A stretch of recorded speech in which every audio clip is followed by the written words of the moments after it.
আপনারা দেখতে পাচ্ছেন এই যেটি ভেঙে একবারে গুঁড়ো হয়ে গেছে।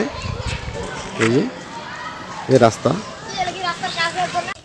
এই যে রাস্তাটা এইভাবেই ফেটে যাচ্ছে। এই যে আপনারা দেখতে পাচ্ছেন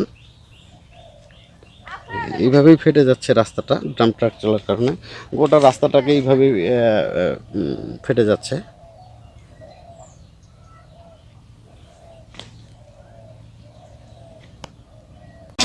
এই রাস্তাটি এইভাবেই ফেটে যাচ্ছে ডাম্প ট্রাক চলার কারণে, যেভাবে ফেটে যাচ্ছে রাস্তার অবস্থা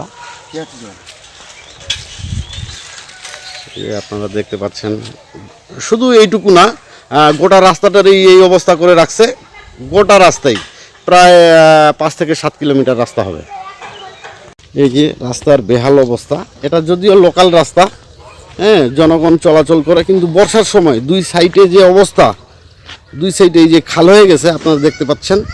হ্যাঁ, একেবারেই মনে করেন যে নোংরা একটা অবস্থা। এইখান দিয়ে যে সাধারণ পাবলিক যে একটা ভ্যান নিয়ে যাবে, সামনে ধানের সিজন, এই যে আপনারা দেখতে পাচ্ছেন এই যে খাল রাস্তা, এই যে রাস্তার দুই ধার ভেঙে চৌচার, এই যে দেখতে পাচ্ছেন আপনার রাস্তাটা হেলে গিয়েছে ভেঙে।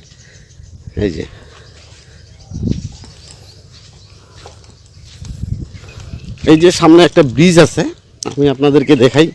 এই জোড়াজন্য ব্রিজটা এটার উপর দিয়েই পার হয়, এটার উপর দিয়েই পার হয় ড্রাম ট্রাক, যেটা কোনোভাবেই কাম্য নয়। এই ব্রিজটি ভেঙে গেলে সেই ক্ষতিপূরণ দেওয়ারও নাকি প্রতিশ্রুতি তারা দিয়েছে। এই ব্রিজটি চলার কারণে, ড্রাম ট্রাক চলার কারণে এখন বর্তমানে ঝুঁকিপূর্ণ। এটি দীর্ঘদিনের পুরাতন ব্রিজ, এটার উপর দিয়েই চলছে ড্রাম ট্রাক। এটি নির্মাণের জন্য সরকারের কয়েক লক্ষ টাকা খরচ হবে। এই যে রাস্তার অবস্থা আপনারা দেখতেছেন, এটি লোকাল রাস্তা।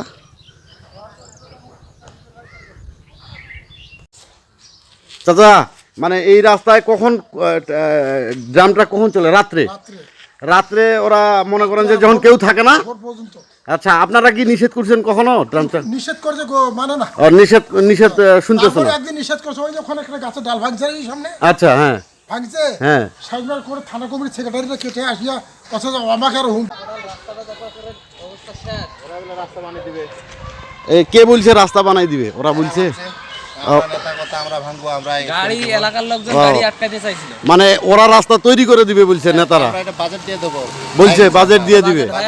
আচ্ছা আচ্ছা আচ্ছা আচ্ছা, এইভাবে বলছে না, জনগণকে বোকা বানানোর জন্য বলছে যে আমরা রাস্তা করে দিব। না, ওদের বাজেট হয়েছে নাকি 3 ফিট করে বাড়ার জন্য। ও আচ্ছা, আপনাদের কি কোনো কাগজ দেখেছে তারা যে রাস্তা যে বাজেট হয়েছে? কোনো পদক্ষেপ নেই, তবে আমরা প্রথম বাধা দিছি যে রাস্তা নষ্ট হইতেছে। হ্যাঁ, বলছে না, রাস্তাটা 3 ফিট করে বাড়তেছে, এই জন্য আমরা এটা ব্যবহার করতেছি। ও আচ্ছা, এইভাবে বলছে না। আচ্ছা, ঠিক আছে, ধন্যবাদ ভাই। আপনি কোন ইয়ার যে ড্রাম ট্রাক চালার কারণে এই যে আপনারা দেখতে পাচ্ছেন, এই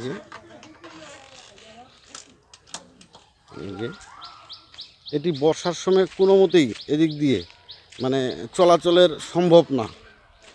এই যে রাস্তাটা ভেঙে যাওয়ার কারণে তারা রাবিশ দিছে, কিন্তু এই রাবিশগুলো দিয়েছে জনগণকে বোকা বানানোর জন্য,